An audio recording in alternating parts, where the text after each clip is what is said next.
picior de plai, pe o gură de rai. Iată vin în cale, se cobor la vale 3 turme de miei cu 3 ciobănei, unul ungurean, unul vrâncean și altul moldovean. Dar cel ungurean și cu cel vrâncean mării se vorbiră și se sfătuiră ca să mi-l omoare la apus de soare pe cel moldovean, că e mai ortoman, care oi mai multe mândre și cornute și câini învățați și cai mai bărbați. Dar cea mioriță cu lână plăviță de 3 zile încoace gura nu-i mai tace iarba, nu-i mai place. Mioriță, lai, lai, bucălai, de 3 zile încoace gura nu-ți mai tace, ori iarba nu-ți place, ori ești bolnăvioară, drăguță mioară. Drăguțule bace, dă-ți oile încoace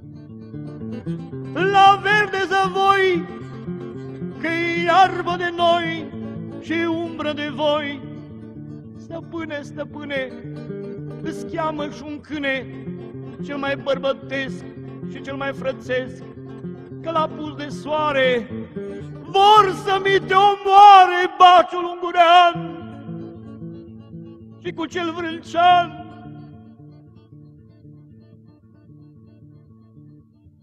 Oiță bârsană,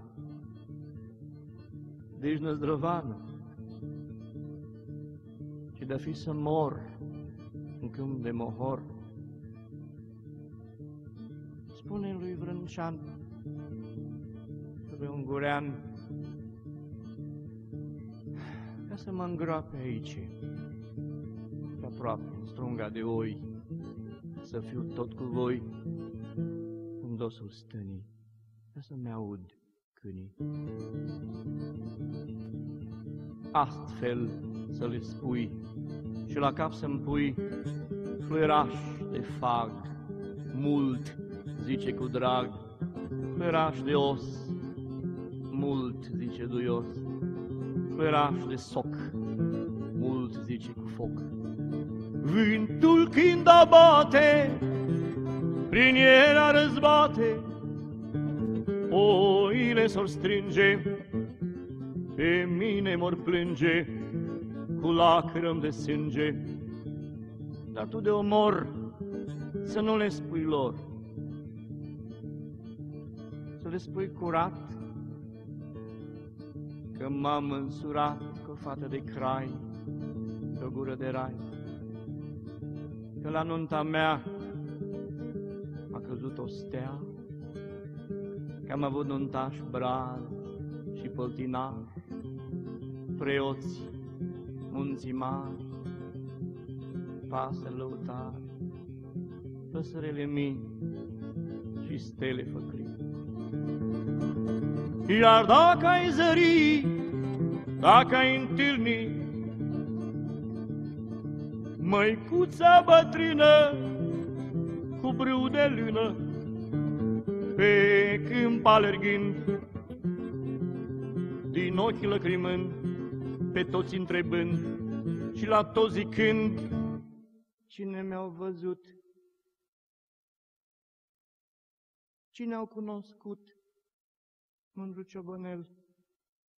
tras ca prin inel, fețișoara lui, spuma laptelui, perișorul lui, pana corbului, mustăcioara lui,